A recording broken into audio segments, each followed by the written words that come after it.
दोस्तों, अगर आप भी एमपी पुलिस आने वाला जो भी एग्जाम देने जा रहे हो और उसमें आप चाहते हैं कि करंट अफेयर्स के सारे सवाल एक्यूरेट करना, तो यह वीडियो आपके बहुत काम का होने वाला है। इस वीडियो में मैं आप लोगों को सारे वो महत्वपूर्ण जो पिछले एग्जाम में जिस लेवल के सवाल पूछे जा रहे हैं और आने वाले एग्जाम में जिस लेवल के पूछे जाने की पॉसिबिलिटी है, वो सारे मैं कवर कराने वाला हूं। इस वीडियो का जो भी पढ़ाया जाएगा उसका पीडीएफ आपको इस वीडियो के डिस्क्रिप्शन में मिलेगा, या तो आप हमारे ऐप पर उसे डाउनलोड करके भी पीडीएफ प्राप्त कर सकते हैं। तो चलिए वीडियो शुरू करते हैं। यूनिक इंस्टीट्यूट सनावत के ऑफिशियल यूट्यूब चैनल पर मैं लघुष वर्मा आप सभी का स्वागत करता हूं। और आज के वीडियो में हम लोग शुरू करेंगे क्वेश्चन नंबर 11 से, क्योंकि 1 से लगाकर 10 तक हमने इसके वीडियो करंट अफेयर्स के पहले पार्ट में हम लोगों ने कवर कर रखे हैं। तो देखिए हमारा 11th नंबर का सवाल क्या है। हमारा क्वेश्चन है 11th नंबर का, मध्य प्रदेश में हर घर तिरंगा हर घर स्वच्छता अभियान किस अवधि में संचालित किया जा रहा है। भाई अभी हाल ही में मध्य प्रदेश सरकार ने हर घर तिरंगा हर घर स्वच्छता अभियान शुरू किया है ना, अगस्त मंथ में। तो आखिर ये कौन से ड्यूरेशन में शुरू किया गया था। आपको यहां पर अलग अलग वीक दे रखे हैं। यहां पर सप्ताह का नाम दे रखा है कि 1 से 7 अगस्त के बीच में, 5 से 15 अगस्त के बीच में, 2 से 15 अगस्त के बीच में, 13 से 15 अगस्त के बीच में। आप लोगों को यहां पर जो भी सवाल पूछा जाएगा कोशिश करना है आपको खुद से आंसर करने की। अगर आपको आता है तो बहुत अच्छी बात है, और अगर नहीं आता है तो डोंट वरी, मैं आप लोगों को राइट आंसर के साथ में डिटेल एक्सप्लेनेशन के साथ यहां पर सारी जानकारी दूंगा। चलिए समझते हैं। तो इसका सही जवाब होगा 2 से 15 अगस्त के बीच में हर घर स्वच्छता हर घर तिरंगा या हर घर तिरंगा हर घर स्वच्छता अभियान चलाया गया। अब यहां पर आप लोगों को और भी कुछ इंपोर्टेंट की पॉइंट्स जो मैं यहां पर बता रहा हूं, जो ध्यान रखना है, जो आने वाले एग्जाम में आपसे प्रश्न के रूप में पूछे जा सकते हैं। तो देखिए यह अभियान कितने चरणों में हुआ, कभी पूछा जाए तो आप बोलेंगे कि 3 चरणों में ये कंप्लीट हुआ है ना, 2 से 15 अगस्त के बीच में हुआ ये। इसका उद्देश्य क्या है, यहां पर आप लोगों को चरणों की संख्या याद रखना है कि कितने चरणों में ये संपन्न हुआ। दूसरा, इसका आखिर उद्देश्य क्या था, पूछ लिया जाएगा। मध्य प्रदेश में हर घर तिरंगा हर घर स्वच्छता अभियान का उद्देश्य क्या है, तो आप लोग क्या कहेंगे, राष्ट्रीय ध्वज फहराने के साथ साथ स्वच्छता को राष्ट्रीय गौरव से जोड़ना ही इस अभियान का उद्देश्य है। तो चलिए हमने पहला प्रश्न देखा, अब हम बढ़ते हैं हमारे आने वाले दूसरे प्रश्न की ओर।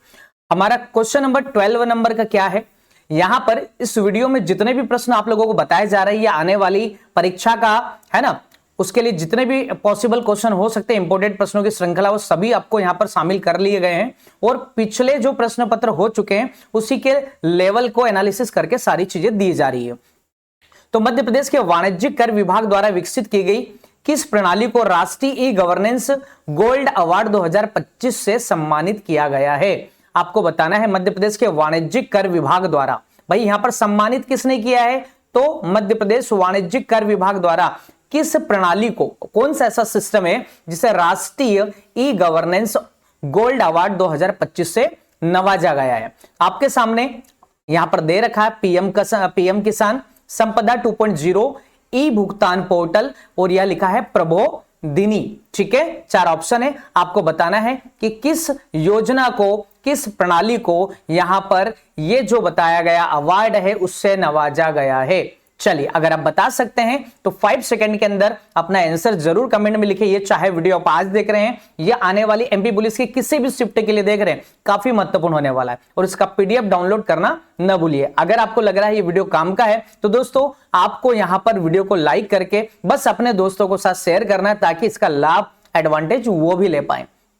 चलिए इसका जान लेते हैं करेक्ट आंसर क्या है। तो हमारा सही जवाब होगा कि मध्य प्रदेश सरकार ने अभी हाल ही में है ना ई गवर्नेंस गोल्ड अवार्ड 2025 से है ना सम्मानित किया संपदा 2.0 को। ठीक है, चलिए इसकी डिटेल देख लेते हैं, व्याख्या देख लेते हैं। मध्य प्रदेश के वाणिज्यिक कर विभाग द्वारा विकसित संपदा 2.0 संपत्ति और दस्तावेजों के स्टाम्प और प्रबंधन का अनुप्रयोग के लिए बनाई गई है, जो सार्वजनिक सेवा में प्रौद्योगिकी के परिवर्तनकारी उपयोग के लिए राष्ट्रीय गवर्नेंस गोल्ड अवार्ड 2025 से सम्मानित किया गया। ठीक है, तो याद रखिएगा किसे सम्मानित किया गया है, तो संपदा 2.0 को।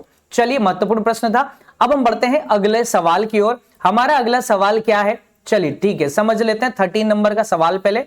हमारा 13 नंबर का प्रश्न क्या है, कौन सा राज्य दस्तावेजों के लिए पूर्णतः कागज रहित ई पंजीकरण लागू करने वाला देश का पहला राज्य है। तो आपको यहां पर 4 ऑप्शन दे रखे हैं, आप लोगों को यहां पर बताना है महाराष्ट्र, गुजरात, मध्य प्रदेश या कर्नाटक। क्या आपका सही जवाब होने वाला है। चलिए ठीक है, फटाफट करके बताइए कि भैया यहां पर कौन सा स्टेट ऐसा है जिसने सभी दस्तावेजों के लिए क्या कर दिया है, कागज रहित ई पंजीकरण योजना शुरू कर दी है। ऐसा कौन सा राज्य है? चलिए ठीक है, जान लेते हैं इसका सही जवाब कौन सा राज्य है। तो इसका सही जवाब होगा हमारा प्यारा मध्य प्रदेश। क्या होने वाला है? हमारा प्यारा मध्य प्रदेश। चलिए ठीक है, इसकी व्याख्या भी जान लेते हैं। मध्य प्रदेश दस्तावेजों के लिए पूर्णतः कागज रहित ई पंजीकरण लागू करने वाला देश का पहला राज्य। भैया यहां पर कागजों का प्रयोग कम से कम किया जा रहा है और सारी व्यवस्था पंजीकरण में है ना डिजिटली हो रही है। ठीक है, चलिए ठीक है, हम लोग बढ़ते हैं हमारे 14 नंबर के सवाल पर। काफी महत्वपूर्ण सवाल है यहां पर, है ना, ये काफी महत्वपूर्ण सा सवाल है, महत्वपूर्ण सवाल है आने वाली परीक्षाओं के लिए। पूर्व प्रधानमंत्री अटल बिहारी वाजपेयी की 7वीं पुण्यतिथि किस तारीख को मनाई गई? भाई 7वीं पुण्यतिथि हाल ही में मनाई गई हमारे पूर्व प्रधानमंत्री अटल बिहारी वाजपेयी जी की। कौन सी तारीख को मनाई गई? 4 तारीख आप लोगों के सामने दे रखी है, 15 अगस्त, 16 अगस्त, 25 अगस्त और यहां पर लिखा है 26 अगस्त। तो आप लोगों को बताना है आखिर हमारा करेक्ट आंसर क्या होगा। चलिए, तो इसका सही जवाब जान लेते हैं 16 अगस्त। देखिए, मैं इस वीडियो में चाहता हूं कम समय में ज्यादा से ज्यादा प्रश्नों को कवर किया जाए ताकि आप आने वाले एग्जाम के लिए अपने आप को बहुत अच्छे से स्ट्रांगली प्रिपेयर कर पाए। ठीक है, ज्यादा से ज्यादा प्रश्न अटेम्प्ट कर पाए, ज्यादा से ज्यादा नई इंफॉर्मेशन आप तक पहुंच पाए। तो दोस्तों, अगर अभी तक इस चैनल को आपने सब्सक्राइब नहीं किया है तो प्लीज सब्सक्राइब कीजिएगा। यहां पर आप लोगों को अभी रीजनिंग की, एमपी जीके की क्लासेस तो काफी मिलेगी। आप लोगों को रीजनिंग और मैथ्स की भी क्लासेस मिलने वाली है, करंट अफेयर्स की, और सारे पीडीएफ नोट्स हर एक क्लास का मैं आप लोगों को अवेलेबल कराने वाला हूं फ्री। ठीक है, चलिए ठीक है, तो वाक्य समझ लेते हैं।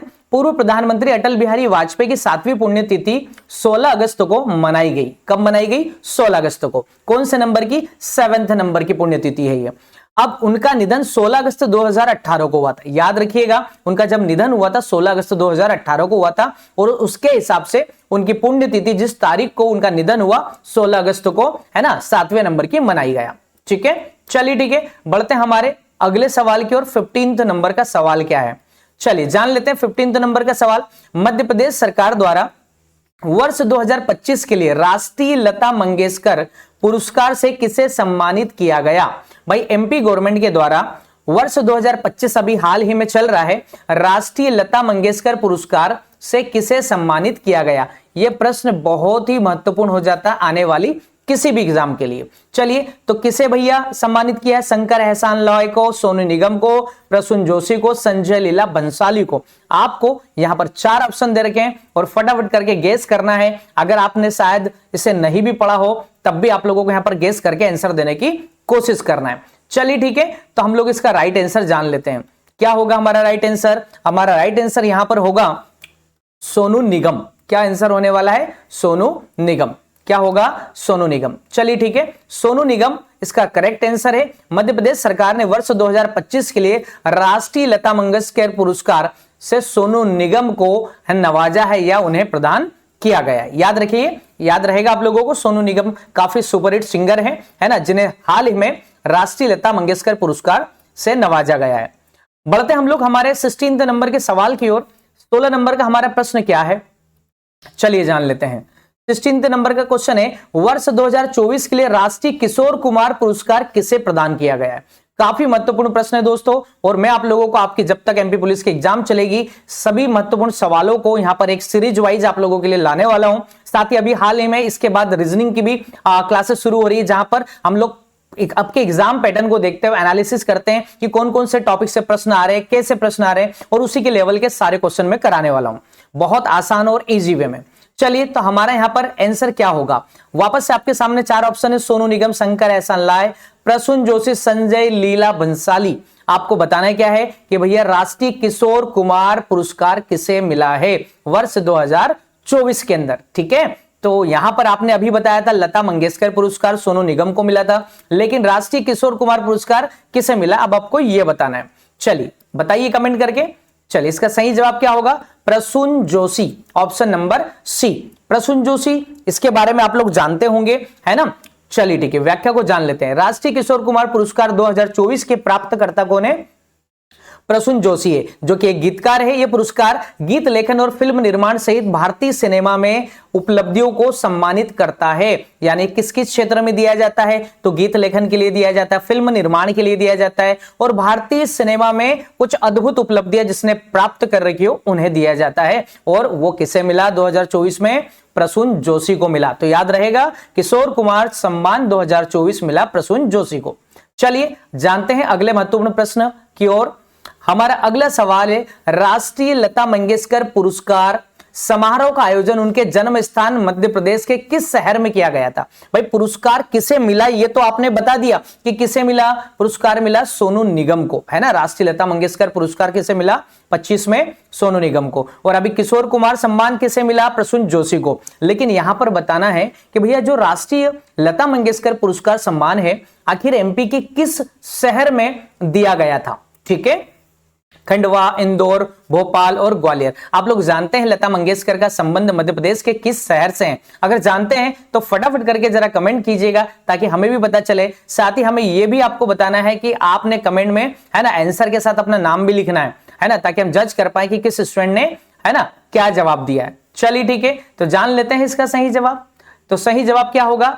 इंदौर। इंदौर के बारे में आप लोग जानते ही होंगे। इंदौर जो है काफी मध्य प्रदेश का प्रसिद्ध शहर है और यहां पर लता मंगेशकर पुरस्कार समारोह का आयोजन हुआ था, है ना। आप लोग जानते हैं उनका जन्म स्थान है, लता मंगेशकर का जन्म स्थान है 28 सितंबर 2025 को आयोजन किया गया था, जबकि किशोर कुमार सम्मान उनके जन्म स्थान खंडवा में 13 अक्टूबर 2025 को प्रदान किया गया। तो याद रखिएगा, जो पर्सनालिटी जहां से है ना, जैसे किशोर कुमार जी खंडवा से हैं, तो आपको याद रखना है कि खंडवा में उनके, है ना, उनसे संबंधित जो पुरस्कार का वितरण होगा वो खंडवा में ही होगा। और जैसे लता मंगेशकर पुरस्कार का वितरण कहां किया गया? वो इंदौर में किया, क्योंकि उनका जन्म स्थान इंदौर है। चलिए ठीक है, उम्मीद करता हूं आपको सारी चीजें समझ आ रही है, और अगर मजा आ रहा है आप लोगों को तो फटाफट करके वीडियो को लाइक कीजिएगा। चलिए यहां पर अब हम लोग चर्चा करेंगे, ठीक है। मध्य प्रदेश पर्यटन बोर्ड ने हाल ही में किस मंदिर में स्वच्छता अभियान का आयोजन किया? भाई मध्य प्रदेश पर्यटन बोर्ड जानते हो आप लोग, पर्यटन बोर्ड जो भी पर्यटन स्थल है उनका कंट्रोल करता है, उनकी देखरेख करता है। किस मंदिर में स्वच्छता अभियान का आयोजन किया जिसे यूनेस्को विश्व धरोहर स्थलों की अस्थायी सूची में शामिल किया गया? खजुराहो मंदिर है, भोजपुर के मंदिर है, महाकालेश्वर मंदिर है, ओंकारेश्वर मंदिर है। सही जवाब क्या है आप लोगों को यहां पर बताना रहेगा। चलिए ठीक है, बताइए कि मध्य प्रदेश पर्यटन बोर्ड ने, है ना, किसे शामिल किया है? ठीक है, तो यहां पर हमारा सही जवाब होगा भोजपुर मंदिर। क्या होगा? भोजपुर मंदिर, जिसे अन्य नाम भोजेश्वर महादेव मंदिर के नाम से भी जाना जाता है। अब यहां हुआ क्या है, चलिए इसको थोड़ा सा और डिटेल में जान लेते हैं। मध्य प्रदेश पर्यटन बोर्ड ने 10 अगस्त 2025 को भोजपुर मंदिर, जिसे भोजेश्वर मंदिर के नाम से भी जाना जाता है, स्वच्छता अभियान का आयोजन किया। यानी यहां पर हुआ क्या एक्चुअल में कि स्वच्छता अभियान का आयोजन किया गया। स्वच्छता समझते ही, साफ सफाई कार्यक्रम शुरू किया गया। यह मंदिर 11वीं शताब्दी में परमार वंश के राजा भोज द्वारा बनाया गया था। भैया ये जो भोजपुर मंदिर है ना, इसका नाम राजा भोज के नाम पर रखा गया है। इसे वर्ष 2024 में यूनेस्को विश्व धरोहर स्थलों की अस्थायी सूची में शामिल किया गया था। तो काफी महत्वपूर्ण सा प्रश्न ये हो जाता है आपके लिए। क्यों? क्योंकि एक तो यूनेस्को ने उसको अपनी अस्थायी लिस्ट में भी शामिल किया है, और यहां पर हाल ही में अगस्त 2025 की बात है ना। ये काफी महत्वपूर्ण क्यों हो जाता है, याद रखिएगा, है ना, क्योंकि यहां पर अभी कौन सा अभियान चलाया गया? स्वच्छता अभियान चलाया गया। चलिए ठीक है, तो अब हम लोग बढ़ते हैं हमारे 19वें नंबर के प्रश्न की ओर, है ना। और वीडियो के एंड तक बने रहिएगा, क्योंकि हर प्रश्न को अगर आप एक बार फटाफट करके पढ़ लेंगे, समझ लेंगे, तो आप लोगों को, है ना, सारी चीजें याद भी रहेगी। फिर उसके बाद पीडीएफ जो मिलेगी आप लोगों को, उसका ओवरव्यू करेंगे। एक बार भी रीड करते हैं तो सारी चीजें आपको इजिली याद हो जाती है। हमारा अगला सवाल है, एशियाई केनो, है ना, स्लेलम चैंपियनशिप, जिसमें मध्य प्रदेश की महिला एथलीटों ने रजत पदक जीता, का आयोजन किस देश में किया गया? एशियाई केनो, है ना, स्लेलम चैंपियनशिप का आयोजन किस देश में किया गया? ठीक है, मध्य प्रदेश की महिला एथलीटों ने रजत पदक भी जीता, उसमें वो बताना है किस देश में इसका आयोजन हुआ है। तो जापान, चीन, दक्षिण कोरिया और भारत। अभी हाल ही में आप लोग जानते हैं, है ना, वर्ल्ड कप हुआ, जिसमें वुमेन वर्ल्ड कप में महिलाओं ने बाजी मारी। चलिए अभी आप लोगों को यहां पर बताना है कि किस देश में आयोजन हुआ था। ठीक है, चलिए, तो सही जवाब होगा हमारा, सही जवाब होगा चीन। अब इसकी डिटेल की बात कर लेते। प्रतिष्ठित एशियाई केनो स्लेलम चैंपियनशिप चीन के है ना गुइझोउ में आयोजित की गई थी। मध्य प्रदेश जल क्रीड़ा अकादमी की महिला एथलीटों ने महिला केनो स्लेलम टीम स्पर्धा में रजत पदक जीता। याद रखिएगा, महिला की टीमों ने कौन सा पदक जीता है? रजत पदक जीता है। और कहां पर आयोजन हुआ था इस प्रतियोगिता का? तो चीन में आयोजन हुआ था। चलिए ठीक है, बढ़ते हमारे 20 नंबर के सवाल के। काफी महत्वपूर्ण सा सवाल है और ऐसे सवालों का आपकी एमपी पुलिस के एग्जाम में आने की भरपूर संभावना है। एक बगिया मां के नाम परियोजना का उद्देश्य क्या है? एक बगिया मां के नाम परियोजना का उद्देश्य क्या है? तो 4 ऑप्शन दे रखे हैं और आप लोगों को बताना है उसका उद्देश्य। चलिए, ग्रामीण महिलाओं को आवास प्रदान करना, महिलाओं को सशक्त बनाना और सतत कृषि को बढ़ावा देना, साथ ही हर महिला को मुफ्त बीज वितरण करना, और यहां पर बताना है आप लोगों को केवल वृद्धा अवस्था पेंशन प्रदान करना। ठीक है, चलिए ठीक है। तो इसका सही जवाब अगर आप जानते हैं तो कमेंट जरूर कीजिए और कमेंट के साथ अपना नाम भी लिखिएगा कि यस सर ये मेरा आंसर है। ठीक है, चलिए ठीक है, जान लेते हैं इसका करेक्ट आंसर। यहां पर हमारा सही जवाब होगा भैया एक बगिया मां के नाम। ठीक है, परियोजना का मुख्य उद्देश्य है महिलाओं को सशक्त बनाना। क्या बनाना? सशक्त बनाना, है ना, आत्मनिर्भर बनाना, सतत कृषि को बढ़ावा देना, और हमारे यहां पर कृषि को सतत कृषि को बढ़ावा देना। यह परियोजना महिलाओं को सशक्त बनाने और सतत कृषि को बढ़ावा देने के उद्देश्य से शुरू की गई है ना, जिसके तहत स्वयं सहायता समूह जो चलते हैं हमारे आसपास की महिलाओं की निजी भूमि पर है ना बाग विकसित किए जाएंगे। भैया जो भी स्वयं सहायता समूह है उनकी जो निजी भूमि है, जमीन है, वहां पर है ना क्या चलाया जाएगा? निजी भूमि पर बाग भी विकसित किए जाएंगे एक बगिया मां के नाम। वहां पर बाग फल है ना, फल फ्रूट या फिर है ना फूलों का बाग बनाएंगे, जहां पर क्या होगा उसकी देखरेख महिला करेगी, और एक बगिया मां के नाम है ना उसका कहीं ना कहीं नाम है, उसका थीम है। चलिए ठीक है, बढ़ते हम लोग अगले सवाल की ओर। क्वेश्चन नंबर 21 क्या है? 21 नंबर का क्वेश्चन हमारा है, भारतीय रेलवे ने मध्य प्रदेश के किस जंक्शन पर देश के सबसे लंबे एलिवेटेड ग्रेड सेपरेटर ब्रिज का निर्माण किया?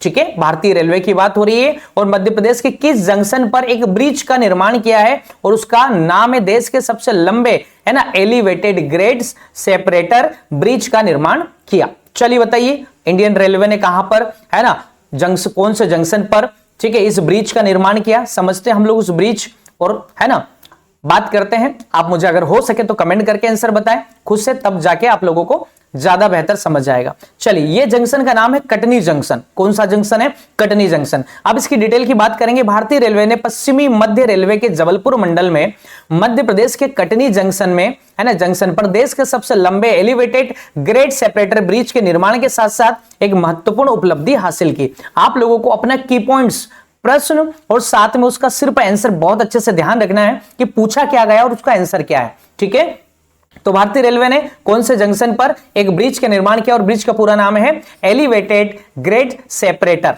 ठीक है, ब्रिज का निर्माण किया तो कौन से जंक्शन पर? तो कटनी जंक्शन पर किया है। ठीक है, चलिए ठीक है। अब हम बात करते हैं यहां पर हमारे 22 नंबर के सवाल की। 22 नंबर का सवाल क्या है? चलिए जान लेते हैं।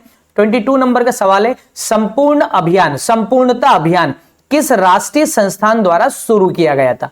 संपूर्णता अभियान किस राष्ट्रीय संस्था द्वारा या संस्थान द्वारा शुरू किया गया?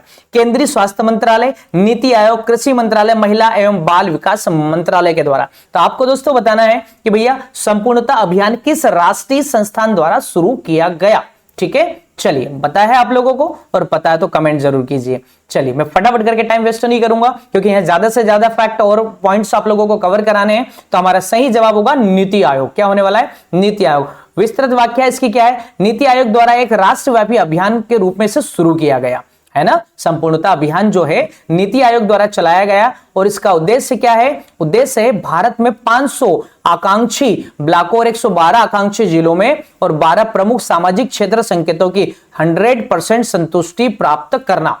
ठीक है, तो आपको मुख्यतः पॉइंट क्या याद रखना है? संपूर्णता अभियान किस राष्ट्रीय संस्थान द्वारा शुरू किया? तो आप लोगों को नीति आयोग का नाम जरूर याद रखना है क्योंकि यह आपसे एग्जाम में पूछे जाने की संभावना है। चलिए, करंट अफेयर्स के अगले महत्वपूर्ण प्रश्न की ओर हम बढ़ते हैं और अगला हमारा प्रश्न है द्विवार्षिक कार्यक्रम युद्ध संवाद 2025। क्या बात हो रही है? युद्ध संवाद 2025 मध्य प्रदेश के किस स्थान पर आयोजित किया जाएगा, आपको यह बताना है। चलिए भैया, युद्ध संवाद 2025 का आयोजन एमपी में किस जगह पर होगा?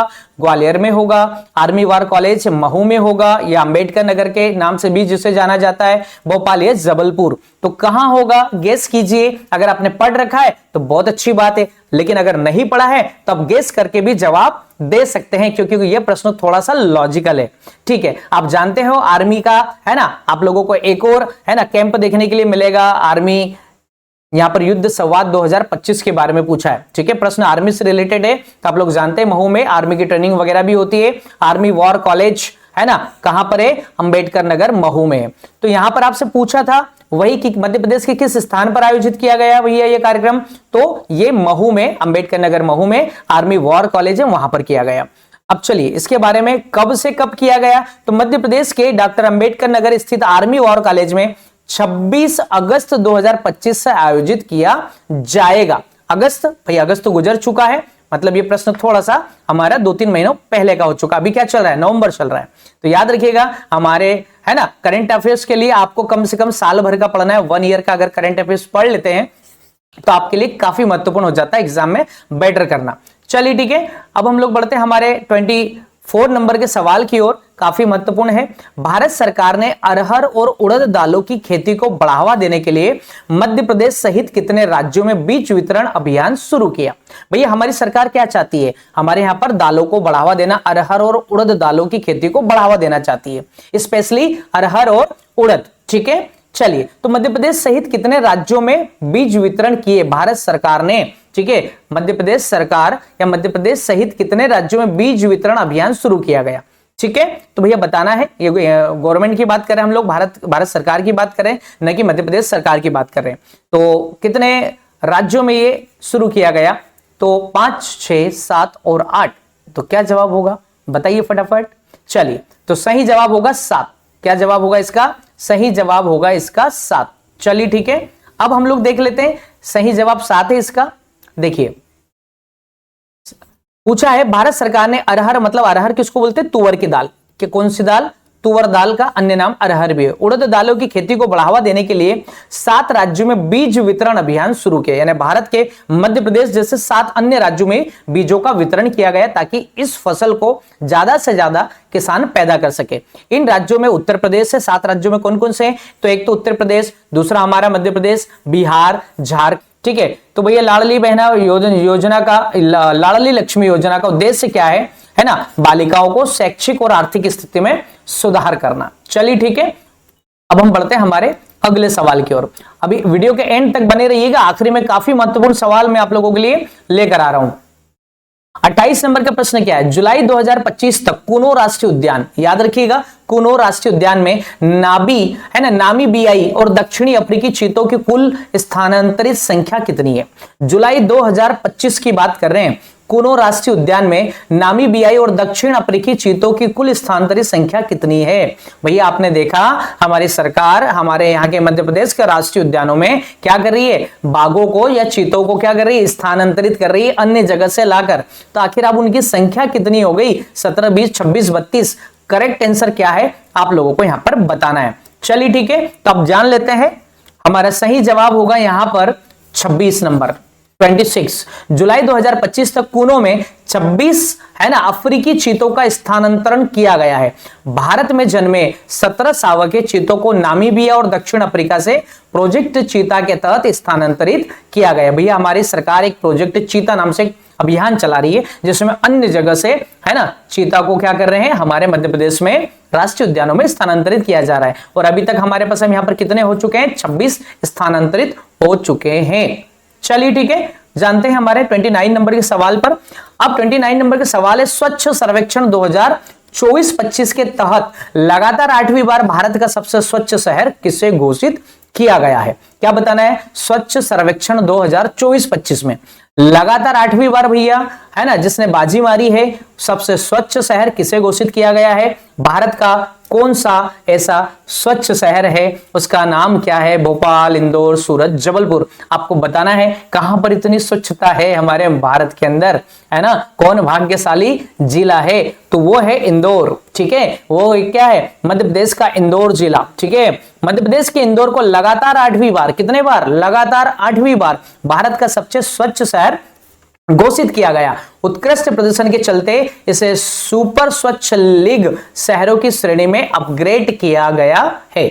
चलिए ठीक है, तो आपको समझ में आ रहा है। आपके सामने ये जितने भी प्रश्न काफी महत्वपूर्ण है आपके एमपी पुलिस की आने वाली परीक्षाओं में, इनमें से हो सके तो सेम टू सेम सवाल आपको रिपीट भी मिल सकते हैं, या इनमें से कोई भी प्रश्न आपके लिए एग्जाम में देखने के लिए मिल सकता है। चलिए, तो आपने जाना ये जो भी सवाल है काफी महत्वपूर्ण है, और आने वाला जो सवाल है ये आपके लिए रहेगा, है ना। जिसका जवाब आप लोगों को कमेंट बॉक्स में मुझे देना रहेगा।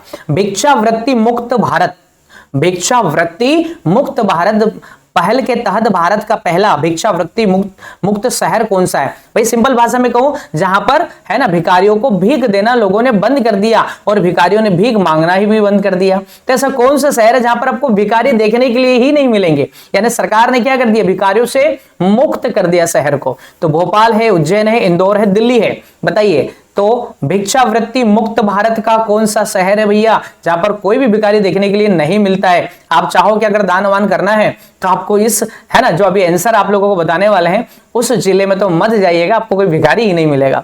चलिए ठीक है, तो इसका जवाब क्या करेंगे आप लोग? मुझे कमेंट बॉक्स में देंगे अगर आप लोग जानते हैं तो, ठीक है, और अपना नाम भी जरूर लिखेंगे। मैं वीडियो की, है ना, इस वीडियो को मैं यहीं पर एंड करूंगा। इसके बाद हम लोग अभी रीजनिंग और एमपी जीके की भी काफी क्लासेस लेकर आने वाले हैं। अभी तक आप सिर्फ वीडियो देखते आए हैं लेकिन न लाइक किया है न सब्सक्राइब किया है, तो प्लीज सब्सक्राइब कीजिएगा, लाइक कीजिएगा, है ना, क्योंकि आप लोगों को यहाँ पर बहुत वैल्यूएबल कंटेंट मिलेगा। साथ ही इस लेक्चर का पीडीएफ आपको कहां मिलेगा? इस वीडियो के डिस्क्रिप्शन में भी मिल जाएगा, साथ ही यूनिक इंस्टीट्यूट सनावत के ऑफिशियल ऐप पर भी मिल जाएगा। चलिए दोस्तों, कैसी लगी क्लास जरूर बताइएगा कमेंट करके, अपने वैल्यूएबल फीडबैक जरूर दीजिएगा। मिलते हैं ऐसे ही दमदार और वीडियो में, तब तक के लिए अपना ध्यान रखिएगा। जय हिंद, जय भारत।